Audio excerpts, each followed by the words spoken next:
This podcast is brought to you by Reynolds & Reynolds, the industry leader in automotive technology. Learn how Spark AI, Reynolds' unified AI data layer, can help you unlock your full potential by visiting rey.com/spark-AI. That's rey.com/spark-AI. Welcome to this weekend drive edition of Daily Drive for the third week in July, 2025. I'm Jamie Butters, Executive Editor of Automotive News here in Detroit. And I'm Jake Neer in Detroit, in for Kellen Walker, who we will hear from a bit later in the show. We're breaking down some of the biggest stories in the auto industry from the past week and looking forward to what's in store in the days ahead. Jamie, sadly, this is your last show with us here on Daily Drive as you're leaving Automotive News. True. But before we launch into your farewell, we will get to that, I promise. The news stops for no one, and we've got some stories to talk about. So let's do this one last time here. You bet.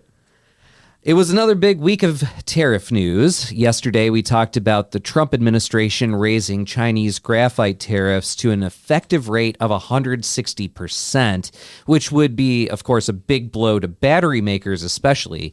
A new report shows Canadian auto companies are seeing double-digit revenue declines amid tariffs, and experts warn that despite the industry's ability so far to sort of weather the storm, tariff impacts will get significantly more severe in the second half of this year. We heard some dire predictions, Jamie, about production ceasing altogether within days or weeks of tariffs taking effect earlier this year. Why hasn't that happened, and is that still possible, do you think? Well, you have to take your mind back to when those predictions were being made. The tariffs that were on the table were stacking on top of each other. We're talking about tariffs on autos and auto parts, but also tariffs on steel, tariffs on all products. And since then, the president has really dialed back a lot of the pressure, still a fair amount and still fluctuating, which has been made it hard to plan. But instead of stacking all the tariffs, right, it's really just kind of like what's the single worst tariff you can face, and you pay that one.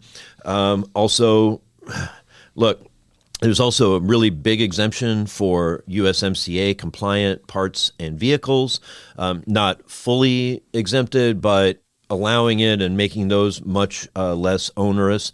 And along with it, there's sort of this 2-year phase-in on the tariffs on auto parts that really gives automakers, a couple $1,000, $2,000-$3,000 worth of wiggle room this year. So that, reduces some of the threat.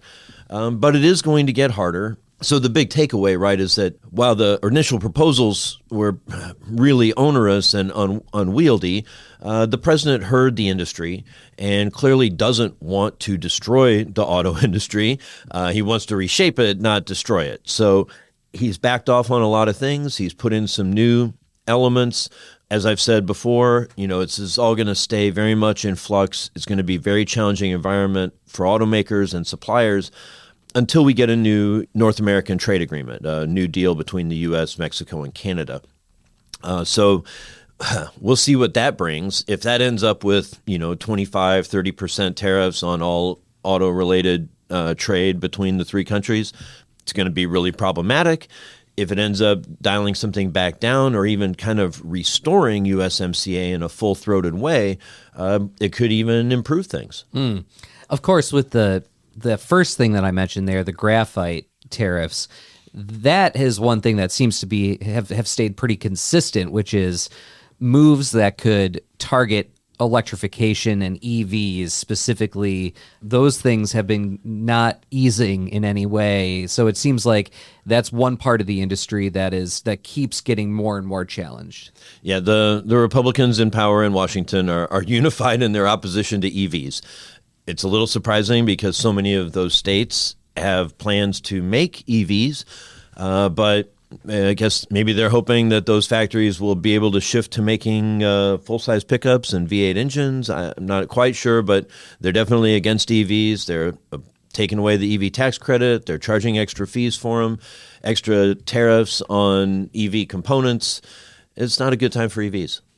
Well, speaking of companies that have been having to change a lot of plans because of that, and more broadly speaking, one company that's especially at risk because of all the tariffs is Volvo. This week, it announced $1 billion operating loss in the second quarter and gave specifics on how it will pare down product offerings in the U.S. amid tariffs. Obviously, Volvo Cars is not a massive player here in the U.S. market, but what do you think Volvo's troubles might tell us about maybe the broader state of things? Yeah, Volvo's an interesting company. They're small but global, based in Sweden, but really controlled out of China. They opened a plant here in the U.S., but haven't gotten a whole lot out of it. I think one of the bigger worrying signs about Volvo's challenges is what it may indicate about the availability of labor in the U.S. There's not that the companies are saying it explicitly, and so we'll see if it's really the case. But it does kind of look like Volvo in South Carolina, maybe to a lesser extent Hyundai in Georgia, really having trouble ramping up. In part because it's hard to find enough skilled workers, enough people who are reliable enough to come in every day and be there every day and do their jobs well enough to be paid the $40,000, $50,000, $60,000 or more with overtime that an auto worker can earn. You've got to have thousands of them. You've got to have a lot of people. And for Volvo to ramp up production in the U.S., for other automakers to come in and try to make as many vehicles as the president would like, it's not clear we have enough workers, enough people who want to work in factories in the U.S., and that could be something that really holds the industry back, in the medium term. All right, finally, on the retail front, we talked earlier this week about the growing tensions between NADA and the Alliance for Automotive Innovation. The Alliance recently asked the Justice Department for a review of state franchise laws. NADA said that was, quote, a direct attack on the franchise system. And here's what Don Hall, CEO of the Virginia Automobile Dealers Association, said to our own Molly Boygan this week about the situation. If there is such thing as a holy war in the franchise world, it's a holy war. Pretty strong words there from Don Hall. Now, I know we talked about this story on Monday's show, Jamie, but from a slightly different angle, any war has collateral damage, right? These are two of the biggest trade groups in our industry. Is it troubling, do you think, that the two of them are rumbling in such a heated way here? I mean, it seems like on issues where maybe there might be some unity, relations are a little tense. Yeah, it's a really strong approach to what appear to be some relatively minor quibbles. And I think this is the concern that we're hearing from the dealers. Of course, yes, their franchise protections are super important to them. So to have the Automaker Alliance, which represents almost all of the major automakers, challenge the franchise system, it's offensive to them. It's also probably not likely to be very effective, and maybe the Justice Department would enter into some lawsuits to challenge some state laws, but fundamentally the states have the right to set their own franchise laws. It seems unlikely that we would have a nationalization of that process, something that would trample on states' rights in such a way. So if it's unlikely to make a big difference, it's really upsetting their retail partners. It's like threatening a divorce because your spouse, leaves a mess in the bathroom, once or twice. It's just a really extreme reaction. And so it's getting this really strong pushback. And the concern would be that it distracts from the work they're trying to do together to keep costs down and to keep customers happy. And so we'll see how that plays out. Yeah. All right, Jamie, thanks so much for your insights, not just today, but for the last 3 years that we've been doing this together. It's been my pleasure. Coming up, Jamie talks about his time with Automotive News, the most notable stories during that time, and his future. That's next on Weekend Drive.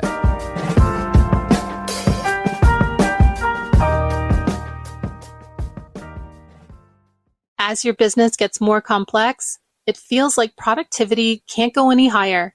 You need a way to move forward to a future where you don't have to start every interaction from scratch. You don't have to search for actionable information. You don't have to manually pull data to make decisions. You need a future where the complex is made simple and you can do more with less. How do you get there? It all starts with a spark. Unlock your full potential with the next generation of automotive dealership technology that actually does some of the heavy lifting for you by texting leads, transcribing calls, making data-backed recommendations, and boosting your overall productivity so that you can spend your time and energy on what truly matters: selling cars and growing your business. Spark AI, Reynolds' unified AI data layer, can empower your dealership to operate more efficiently and effectively than ever before, so you can do more, sell more, and make more. To learn how Spark AI can help your dealership reach its full potential, visit rey.com/spark-AI today. That's rey.com/spark-AI to learn more. Daily Drive listeners like you have access to the lowest price for Automotive News Congress 2025 on September 11th. The event is where the industry's biggest players tackle its toughest challenges. Congress attendees don't just follow the industry, they lead it. This year's featured speakers include Hyundai Motor Group Executive Chair Yusin Chung and General Motors CEO Mary Barra. We are investing in America. We're creating jobs. That's creating IP in this country. And I think, the United States needs to lead in key technologies. Join us to gain the insights and connections needed to steer your business through massive change. To get the lowest price for the event, go to autonews.com/events, select Auto News Congress, and type in the discount code Daily Drive, one word, all caps. We'll see you in September in Detroit.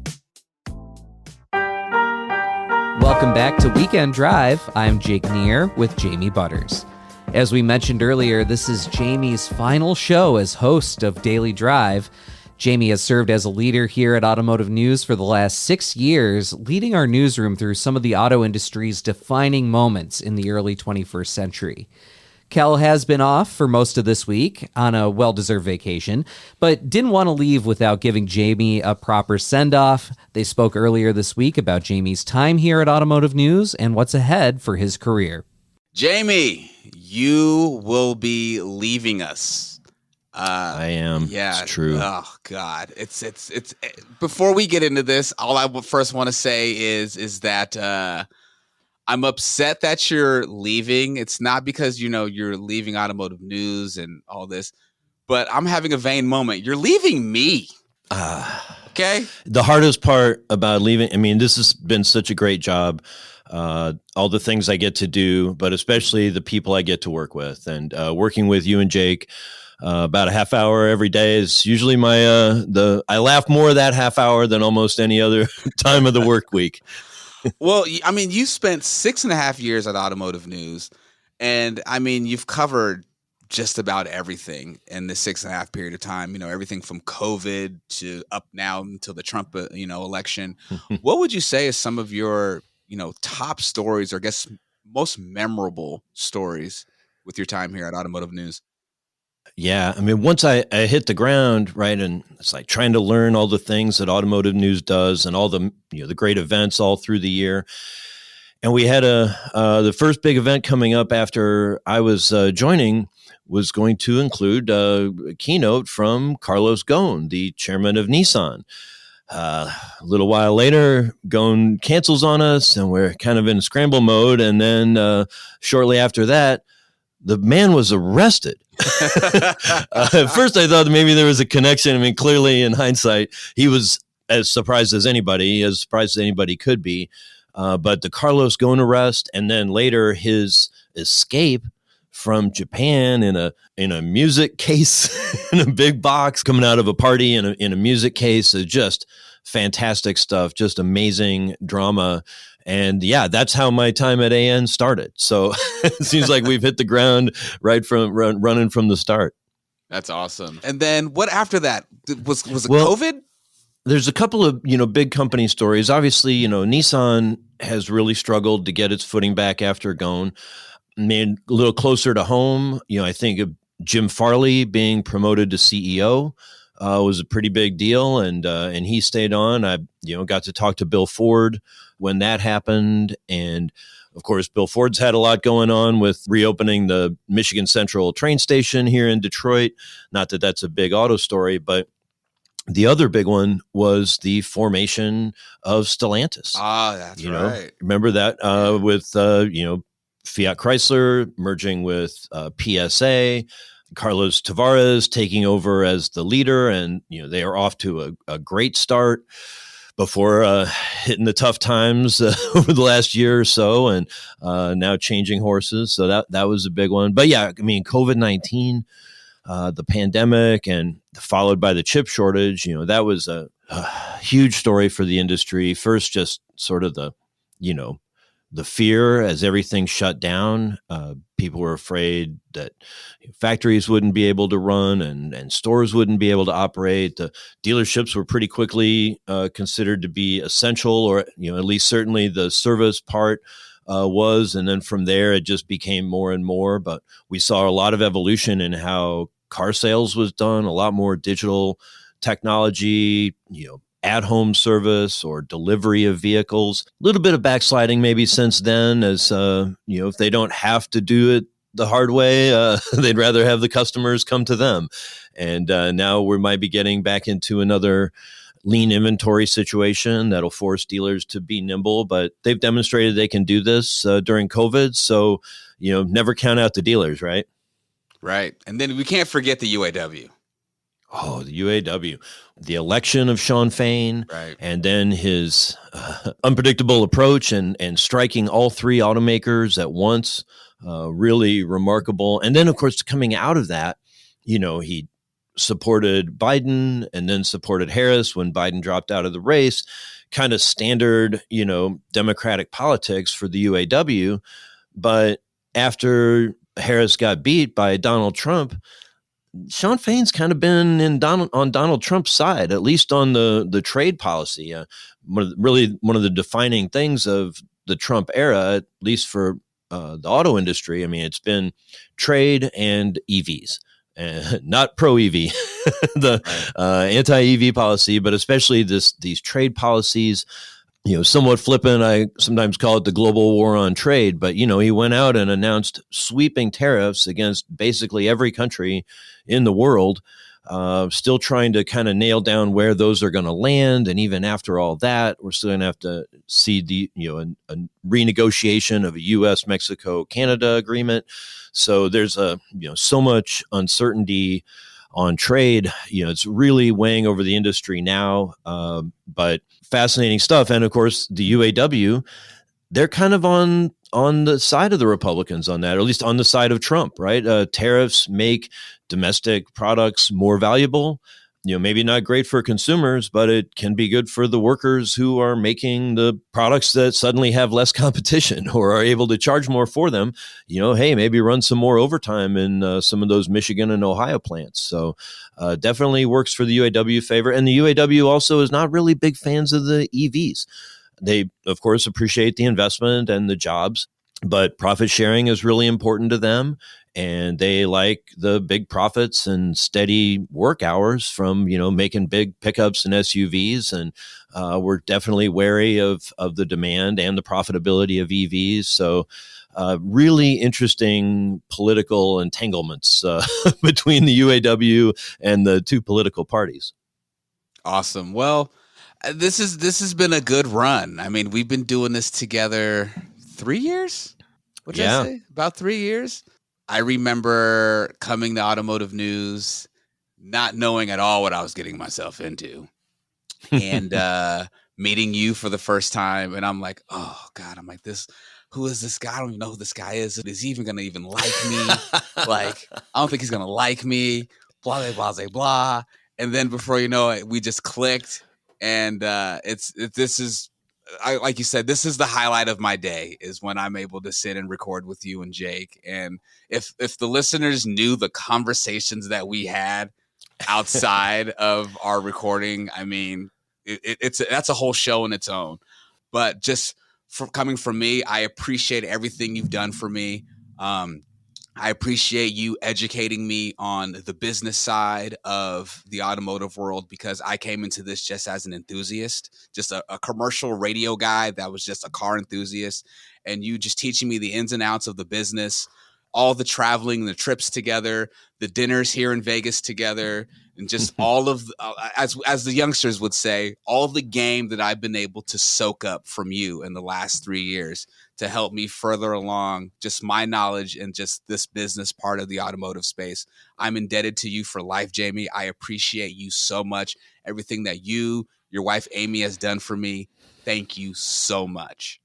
It's been my pleasure. It's been, of course, this show in its current format kind of grew out of COVID. We had Automotive News had a video show called Weekend Drive with in-person interviews. When COVID hit, we couldn't do those in person anymore. Kind of went to just phone calls that would be recorded and put out as a podcast. Pretty exciting in the early days when our former publisher, Jason Stein, was talking with, Jim Farley and Jose Munoz as they're grappling with the pandemic. But over time, that just pure interview format just wasn't really working. And so, we shut it down and we retooled, brought in Jake, having both of you here covering the news, but also having meaty conversations with guests. I think it's really been a good show. People really seems to resonate with people everywhere we go around the country. People tell us how much Daily Drive means to them, and I know it's been great for me to be a part of that. But I know as I move on that Daily Drive is going to continue to thrive and really serve the automotive news and the auto industry audience really well. I promise you, Jake and I will not mess this up when you leave. Okay. I'm counting on you. Yeah, we're not. Trust me, we are not gonna get in our own way. We are not gonna shoot ourselves in the foot. But we will definitely keep this going. And like I said again, Jamie, thank you for everything. I appreciate you so much. You always know you have a family member here in Vegas, man. Peace be with you. All right, Jamie. Well, my memory failed me once again when I said that you and Kel would be talking about where you go from here after Automotive News. So you didn't talk about that, so fill our listeners in. Yeah, I'm going to the Wall Street Journal. I'm going to be the Detroit bureau chief. It's kind of a dream job. When I got into business journalism almost 30 years ago, the Wall Street Journal was the place I wanted to go. I wasn't able to get there earlier in my career. I went to Bloomberg and here, and both have been great experiences. But this is a really opportunity I just couldn't pass up. And what will you be covering over there? As the Detroit bureau chief, I'll be over our automotive coverage and manufacturing coverage. I'll have reporters here in Detroit, but also in New York and Chicago, and we'll see where it goes from there. So you won't be too far away, both physical location-wise or in the coverage. Look forward to seeing you around, and I'll be bugging you. Yeah, of course, we don't have automotive news. Part of what makes our site, our website, and our podcast so good is we have full access to Bloomberg and Reuters, but not to Dow Jones and the Wall Street Journal. But hopefully we'll break news over there that Bloomberg and Reuters will summarize for you to read. But no, I'll definitely be keeping close eye on automotive news with such a big team that does such great in-depth work. I've written for years. I mean, I've always felt that the Wall Street Journal, the good reporters at the Wall Street Journal read automotive news and help relay those stories to the bigger global audience. And I think that's something that will very much be a part of the Journal's approach when I'm leading the team. Well, as Kel mentioned, we will all miss you very much. We're all rooting for you as always, and thank you again for everything. We all feel very indebted to you and to your leadership and friendship. Well, thank you so much. Before we sign off, a quick note about the future of Daily Drive. Kel will continue to host the show, and we'll be hearing more from the dedicated beat reporters in our newsroom at Automotive News. We have some really exciting plans for continuing to grow our coverage and analysis on the podcast with lots of new and familiar voices, and of course, breaking down the week's biggest news stories here on our Weekend Drive episode every Saturday. That's all for this Weekend Drive edition of Daily Drive. I'm Jake Neer. We'd love to hear from you. Let us know what you think of the show and the topics we covered today. If you have comments, questions, or words of farewell for Jamie, send us an email at dailydrive@autonews.com or leave us a voicemail at 313-444-2774. If you enjoy the show, remember to like, leave a review, and subscribe so you never miss an episode.